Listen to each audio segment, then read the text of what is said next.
बिस्मिल्लाहिर्रहमानिर्रहीम, अस्सलामु अलैकुम। मैं फरा और मैं हमजा। खुश आमदीद आपको सुबह सवेरे पाकिस्तान में।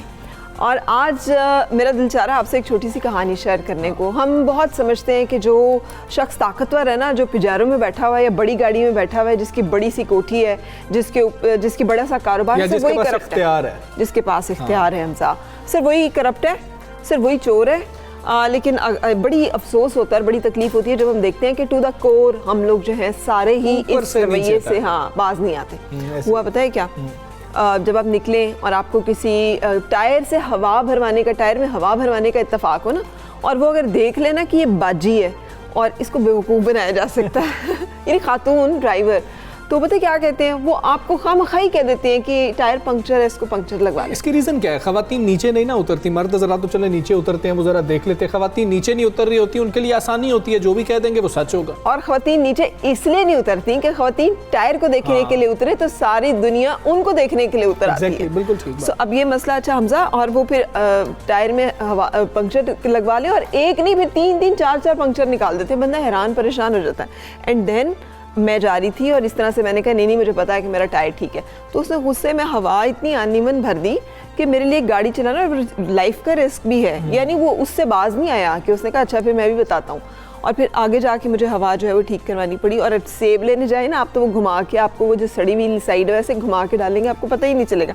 मैं सोचती हूँ कितने कारीगर हैं वैसे हम सारे, हम जिस काम में भी है ना हम उसमें कारीगर पूरे हैं। और एक तो ये भी पहले बात आई थी कि आप लंबे सफ़र पे जा रहे हैं तो आप एक पेट्रोल पंप पे अगर आपने कोशिश की तो वो वहाँ पर ब्लेड का इस्तेमाल करते हैं ताकि आपका जो टायर है वो ख़राब हो जाए और आपको वहाँ से ही टायर तब्दील करवाना पड़े। या ये भी होता है। सो फ़ायदा उठाना किसी की मजबूरी का, अपने जो भी हमारा प्रोफेशन है, अल्लाह ताला ने हमें सेब बेचने पे लगाया, टमाटर पे लगाया, हवा भरने पे लगाया, जहाँ हमारा इख्तियार चलता है वहाँ बाज ना आना, बददियानती से, झूठ बोलने से, चोरी करने से, ये वो रवैये हैं कि जिसकी सज़ा तो फिर हमें मिलनी ही है और वो सज़ा जो है वो फिर हमें मिलती है। So let's hope and wish के हम इन मामलात में ठीक हो। एक कैरेक्टर से मैं बड़ी मुतासिर हूँ अपने मुआशरे की, वो है मोची।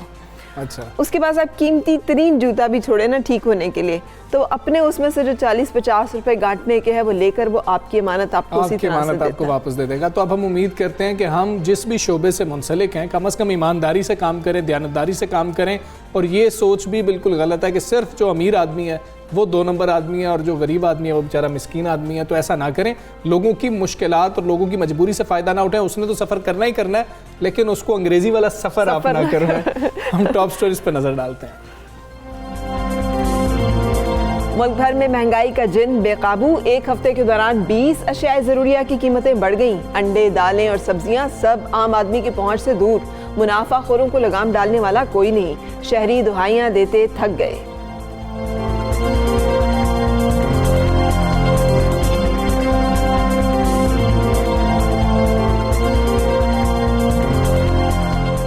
सर्दी बढ़ते ही मुल्क भर में गैस बहरान, सुई सदरन को कराची और कोयटा में कम प्रेशर का सामना। पेट्रोलियम डिवीजन ने जनवरी में 12 LNG कार्गोस का इंतजाम कर लिया। गैस गायब हुई तो मुतबादिल ईंधन की कीमतें भी बढ़ा दी गई हैं, शहरी शिकवा करते हैं।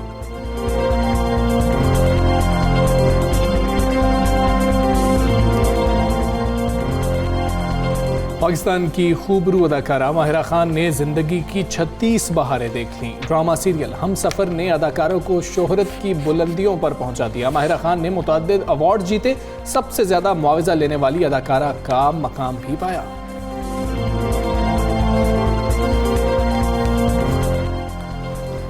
जी जनाब, टॉप स्टोरीज आपने जानी और हफ्ते का आगाज़ है। सबसे पहले बात उसी चीज़ की करेंगे जिसका सबसे ज़्यादा हमें ख़तरा है। अवाम की लापरवाही की वजह से कोरोना वायरस बेकाबू हो चुका है। गुज़श्ता 24 घंटों की अगर बात कर ली जाए तो आलमी वबा से मुल्क भर में मज़ीद 62 कीमती जानें जो हैं वो जा चुकी हैं। और अगर आप एक नज़र में रखें तो हर गुजरते दिन के साथ अमवात की तादाद में इजाफा होता जा रहा है। अब तक मजमूई तादाद जो है 9,392 तक जा पहुंची है। गुज़िश्ता 24 घंटों में 1,792 नए केसेस रिपोर्ट हुए हैं और मुल्क में एक्टिव केसेस की तादाद बढ़कर 40,491 होगी। और सरकारी आदादोशुमार के मुताबिक मुल्क के 4 बड़े शहरों में तशवीशनाक हालत में मरीजों की तादाद बढ़ने लगी है। मुल्तान में 46% मरीज वेंटिलेटर्स पर मौजूद हैं और इस्लामाबाद में 44, पेशावर 26%, जबकि लाहौर में 33% मरीज वेंटिलेटर्स पर हैं। उधर खैबर पख्तूनख्वा में कोरोना से एक और डॉक्टर जाँ बहक हो गया है, जिससे वायरस से ज़िंदगी की बाजी हारने वाले मसीहाओं की तादाद 38 हो गई है। और इसी तरह अभी पाकिस्तान मुस्लिम लीग नवाज़ की जो सेनेटर हैं उनका भी आ रहा था कि वो इंतकाल कर गई हैं। वो गुज़श्ता कुछ रोज़ से जो है कोरोना से जो है मुतासिर हुई थी, इंतकाल कर गई हैं। विमेन सीट पे जो है बलूचिस्तान से वो सेनेटर मुंतखब हुई थी। नून लीग ने उनको सेनेटर मुंतखब करवाया। इस साल 2020 को हमने देखा है बहुत से हमारे कीमती इंसानों को वो अपने साथ लेकर गया है। इस आलमी वबा की जद में बहुत सारे लोग आए हैं पूरी दुनिया में, लेकिन एक खुशखबरी भी साथ वो है कि जब हम देखते हैं कि मुमताज़ आलिम दीन तारिक जमील कोरोना वायरस को शिकस्त देने में कामयाब हो गए हैं, जिसको बड़ा फिर खुशी की एक लहर भी है उन तमाम लोगों में जो कि कंसर्न थे, जो कि उनके लिए दुआगो थे। सोशल मीडिया पर पैगाम में उन्होंने बताया कि अल्हम्दुलिल्लाह आप सबकी दुआओं की वजह से मेरा टेस्ट नेगेटिव आ गया है और मुकम्मल शिफायाबी के लिए दुआओं की दरख्वास्त करते हुए कहा कि मुकम्मल सेहतयाबी के लिए अभी मज़ीद दुआओं का मोहताज। अच्छा फ़रा, अभी मैं रोज़नामा 92 न्यूज़ जब देख रहा था तो अगर आप भी उसमें देखें तो उसमें एक बरतानवी तहकीक शामिल की गई है जिसमें लिखा गया है कि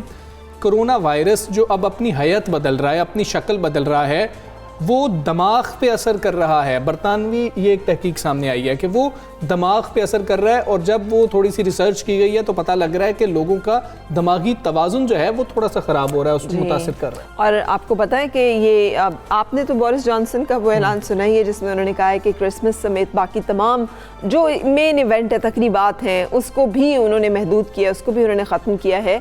और उसके साथ साथ वहाँ पे बहुत ज़्यादा लॉकडाउन की तरफ भी लंदन और उसके आसपास का जो एरिया वो तो हमजा, जो कि मेरी बहन वहाँ पर वो बताते हैं कि वहाँ पे एक नया वायरस, जैसे आप कह रहे हैं, एक नई किस्म का वायरस है जो कि बहुत इफेक्टिवली और एक्टिवली और बड़ी तेज़ी से लोगों को इन्फेक्ट कर रहा है। इवन जो लोग उससे पहले वाले स्ट्रेन से इफेक्ट हो चुके हैं उनका भी खतरा है कि वो स्ट्रेन का शिकार हो सकते हैं। और मुख्तलिफ ममालिक जो हैं अब अपनी परवाज़ें भी महदूद कर रहे हैं बरतानिया के लिए, क्योंकि पता लगा है कि एक नई किस्म है वायरस की वो सामने आ गई है। पिछले से चले कुछ आशनाई हो गई थी, अब ये नया वायरस क्या है जो दिमाग पे असर कर रहा है और मुख्तलिफ चीज़ें हो रही हैं, इसलिए ज़्यादा परेशानी बढ़ रही है। और ये हम उन ममालिक की बात कर रहे हैं जहाँ पे वैक्सीन लगाई भी जा रही है इस वक्त, और जिन्हें हम फर्स्ट वर्ल्ड कहते हैं, जिन्हें हम तरक्की याफ्ता ममालिक कहते हैं, जो हम समझते हैं कि उनके यहाँ सेहत की सहूलियात जो हैं वो हमसे बहुत बेहतर है। सो प्लीज़ एहतियात कीजिए।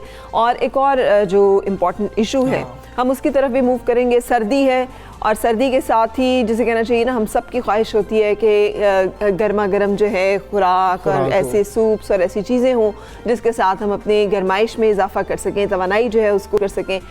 लेकिन जो महंगाई है उसने मौसम की, जैसे सर्दी है ना वैसे ही हमारी तमाम उमंगों और बलबलों के ऊपर भी इसी तरह से एक ठंडा पानी डाल देना। हुकूमत की महंगाई पर काबू पाने के सारे दावे जो हैं धरे के धरे रह गए हैं। सब्जी फलों समेत खाने पीने की तमाम अशिया को पर लगे। और सर्द मौसम में गोश्त और मछली तो अब दूर की बात है, जिस तरह फरा बात कर रही थी कि जी कि गोश्त खा लिया जाए, मछली खा ली जाए, तो वो तो बहुत दूर की बात है। दाल रोटी के अवाम को इस वक्त लाले पड़ चुके हैं। इदारा शुमारियात के मुताबिक रवां हफ्ते भी 20 अशियाए ज़रूरिया की कीमतों में इजाफा हुआ है।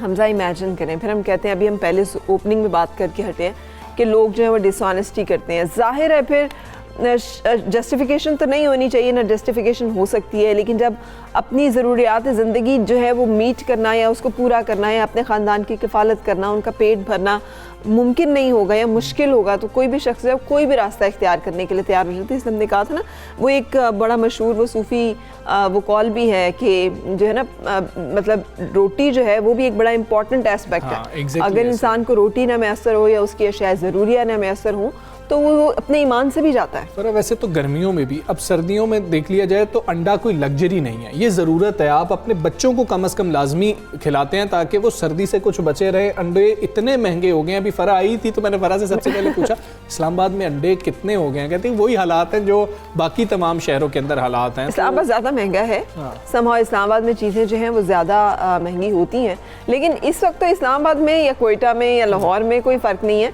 अंडे जो हैं वो सबके लिए इस वक्त दुखती रग जो है वो बने हुए हैं, क्योंकि अंडे की फ़ी दर्जन कीमत में इस हफ्ते 4 रुपये 33 पैसे का इजाफा हुआ है। और लाहौर में अदरक 700,000 रुपये फ़ी किलो फ़रोख्त हो रहा है।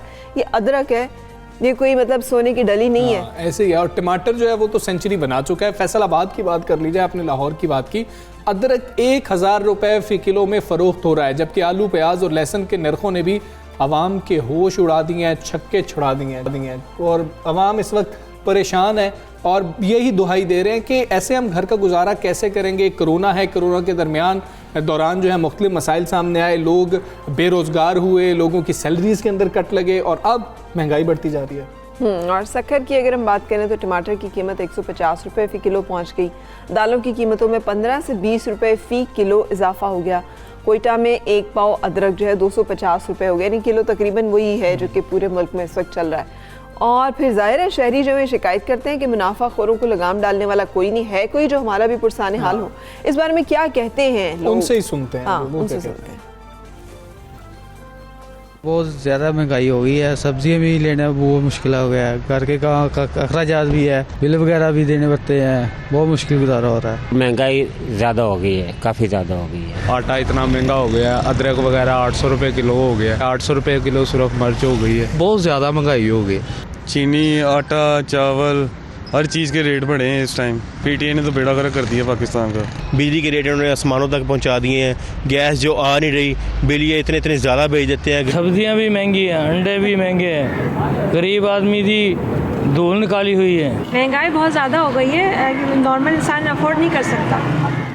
बिल्कुल जी, ये वो परेशानी है जो लोगों की ज़ुबान से तो आई, हम सुन ही रहे थे, लेकिन जो चेहरों से झलक रही है कि आप कुछ ख़रीद नहीं सकते। अगर आप सब्ज़ी वाले से जाए ना, उससे जाके बात करें कि क्या आपका कारोबार कैसा चल रहा है, तो वो कहता है कि हमारा कारोबार भी ठंडा हुआ है। मैंने उससे पूछा कैसे ठंडा हो गया भाई, इतनी चीज़ें महंगी हो गई, आपका ठंडा कैसे हो गया? कहते हैं जो लोग आते थे किलो 2 किलो के हिसाब से चीज़ लेते थे, अब वो पूछते हैं यार 20 रुपए की दे देना, यार 30 रुपए की दे देना। उन्होंने पकाना कम कर दिया, महदूद कर दिया, अपनी भूख कम कर लिया। और हमजा, अगर आप जाते हो ना और आपको अंदाज़ा होता, हमारे यहाँ पे एक कल्चर भी था कि आपने सब्जी लिए तो आपको थोड़ा सा धनिया और थोड़ी सी मिर्ची जो वो साथ डाल देंगे।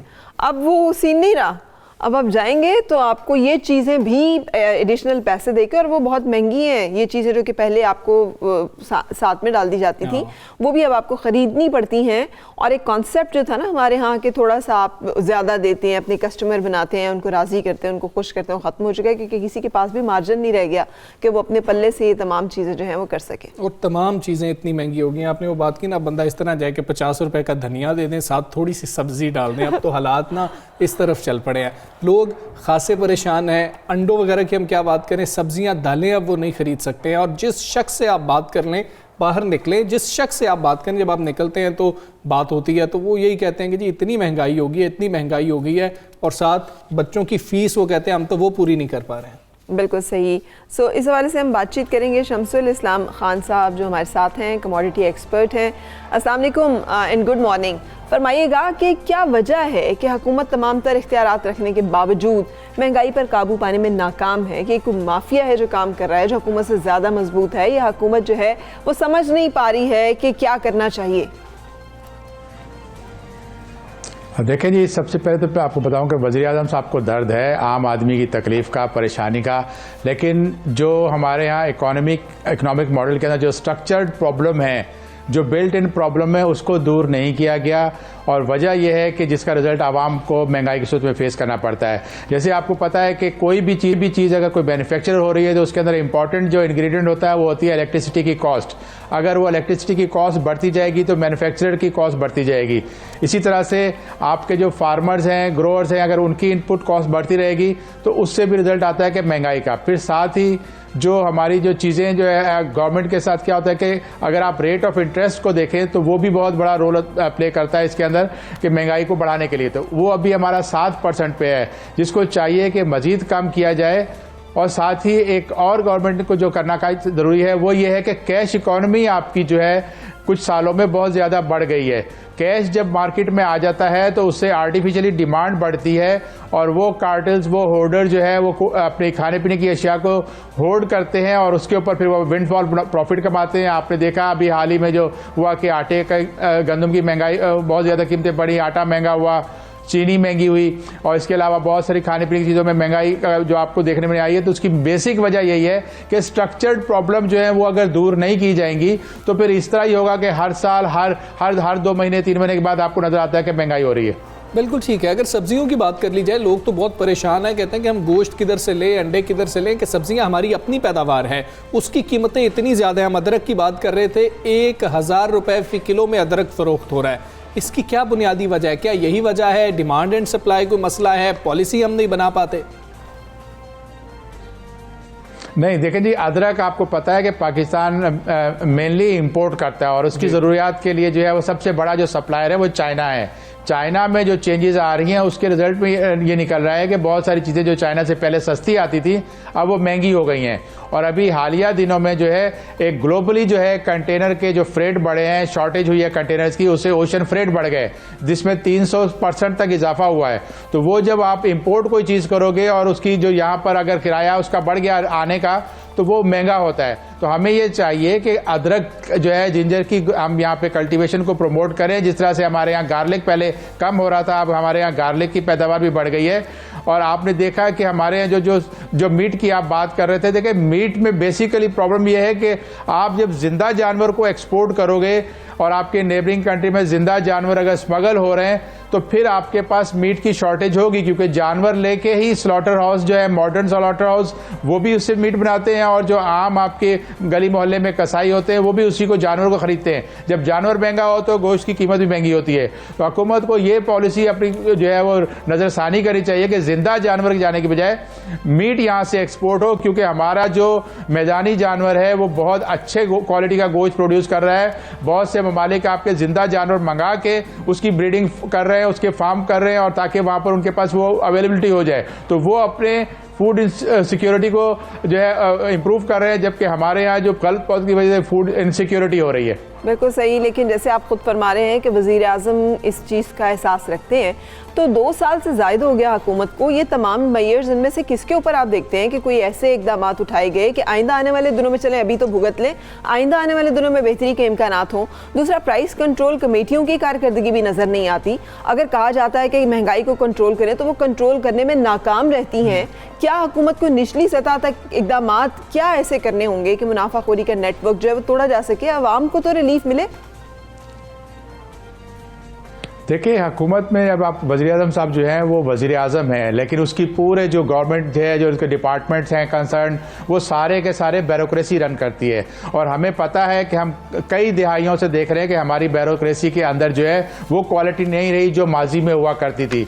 तो वो क्वालिटी जब डिटेरियोरेट होती है, और फिर स्पेशली जो हमारे ब्यूरोक्रेसी का जो सिस्टम है वो, उनके पास तो एक्सपीरियंस, हैंड्स ऑन एक्सपीरियंस होता नहीं है बिजनेस का, तो वो तो बैठ के अपनी थ्योरी और अपने जो पुराने जो लोग थे जो पॉलिसी बना गए उसको फॉलो करते हैं। यही वजह है कि आपने देखा कि आपके पास सबसे पहले ब्यूरोक्रेसी आपको कहती है जी सब्सिडी अनाउंस कर दें। अब सब्सिडी जो है वो अनटारगेटेड सब्सिडी दी जाती है, तो 4.5 ट्रिलियन तक सब्सिडी पहुंच गई है। जबकि आपका जो टैक्स कलेक्शन है जो इस दफा जो 4900 पे रखा वो भी बहुत मुश्किल नजर आ रहा है। तो पॉलिसी की गलती की वजह से ही आपकी ये प्रॉब्लम आती है।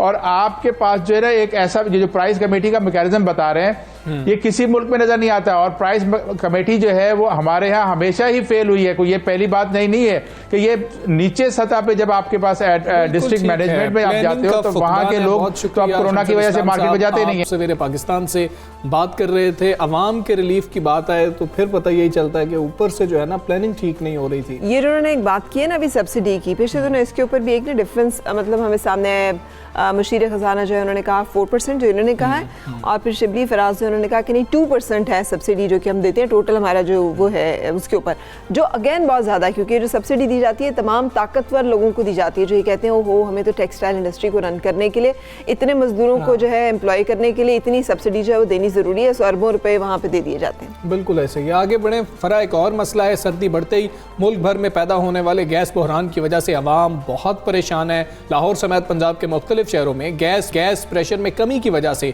चूल्हों से गैस गायब है और ख़वातीन की मेहनत बहुत ज़्यादा बढ़ गई है और परेशानी उससे भी ज़्यादा बढ़ गई है। सुबह जो है अभी तो बच्चे स्कूल नहीं जा रहे हैं, जिन्होंने दफातर जाना है उनके लिए नाश्ता नहीं बन सकता। और इस दफ़ा आपको अंदाज़ा है कि सर्दी जो है वो भी मामूल से ज़्यादा जो है वो टेम्परेचर ज़्यादा ड्रॉप हो रहे हैं। मैदानी इलाकों में भी टेम्परेचर बहुत ड्रॉप हो रहे हैं और हीटिंग जो है उसको भी मेंटेन करना मसला बना हुआ है। आवाम का कहना है कि महंगाई पहले ही बहुत मुश्किल थी, अब गैस की कमी की वजह से सिलेंडर के अखराजात भी बढ़ गए हैं।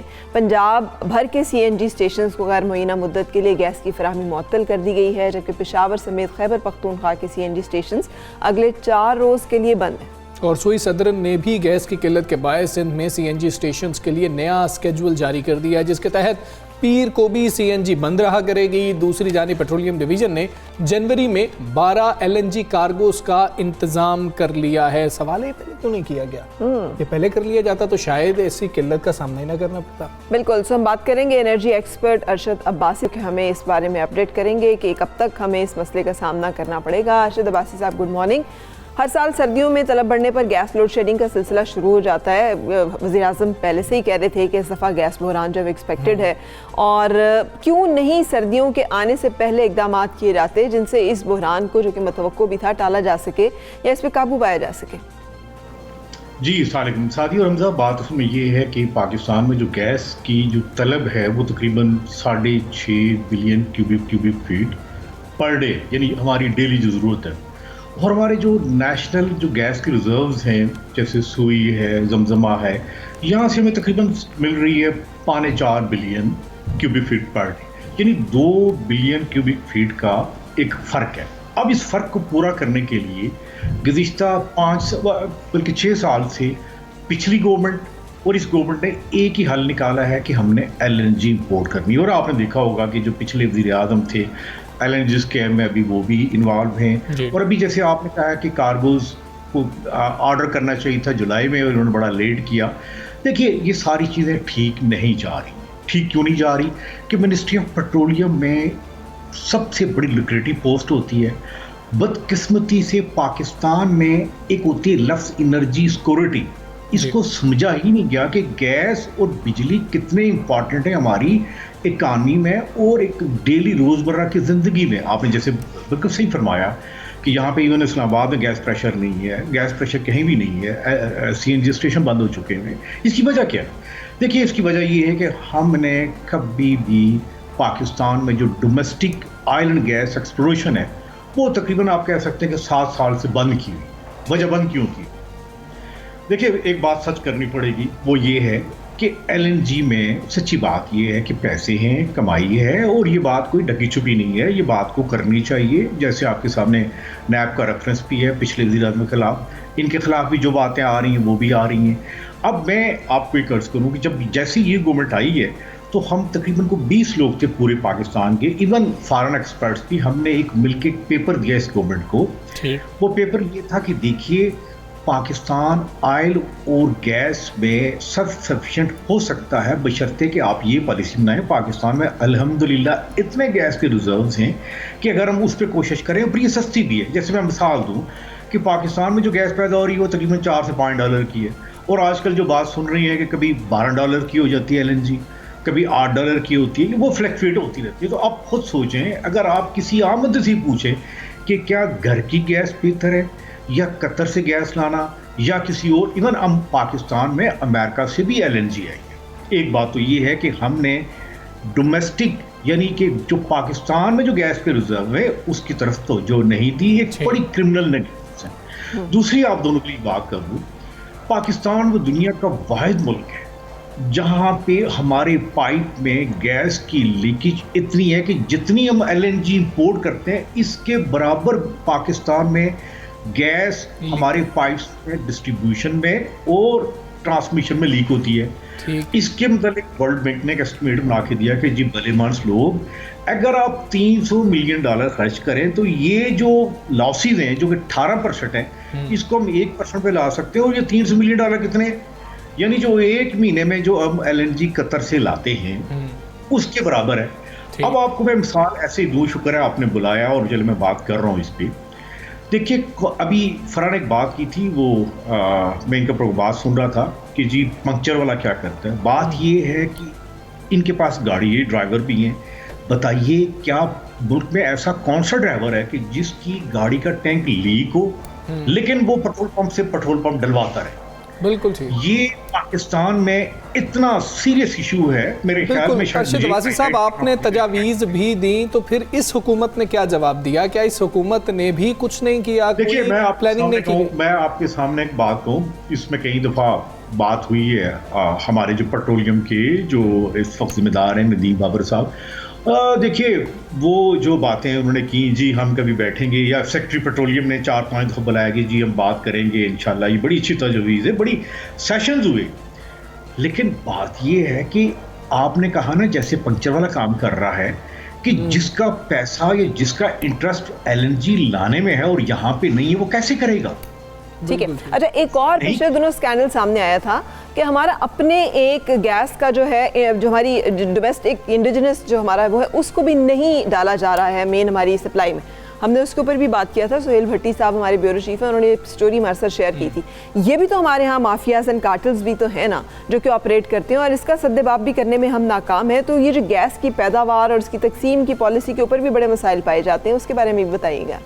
जी फरा, आपके बड़े टैलेंटेड इकबाल भट्टी साहब, बात उसमें ये है कि इस वक्त तकरीबन 400 बिलियन क्यूबिक फीट के वेल हैं, उनको कनेक्ट नहीं कर रहे। यानी आप इससे अंदाज़ा करें, अगर आप काश में अगर पहले आप कॉल करते तो मैं आपको उसकी कोऑर्डिनेट, उसकी लोकेशंस ये आपको बताता कि पाकिस्तान में 400 मिलियन क्यूबिक फीट यानी जितना कतर से ला रहे हैं उसका 2/3 हम कनेक्ट नहीं कर रहे।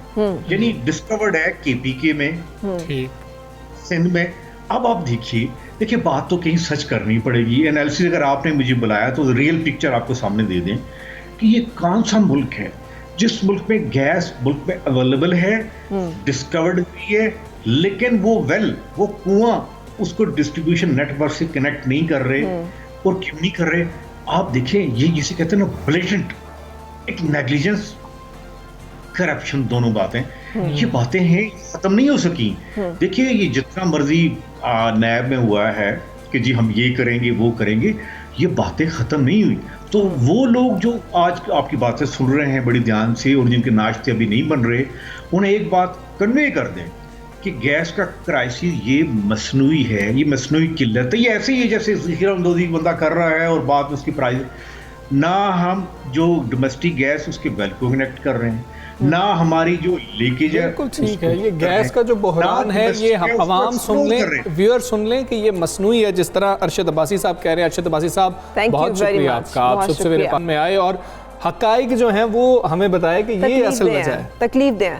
और जब बात की जाती है ना करप्शन के खात्मे की, तो ये जो ऑन गोइंग करप्शन है, जब तक इसका खात्मा नहीं होगा अवाम को रिलीफ नहीं मिल सकेगा। पीछे की गई करप्शन के ऊपर भी अकाउंटेबिलिटी ज़रूरी है, लेकिन इस करप्शन को रोकना भी बहुत ज़रूरी है जहाँ से मुसलसल ब्लीड कर रहे हैं। टाइम फॉर ब्रेक, और ब्रेक के बाद फिर मिलेंगे।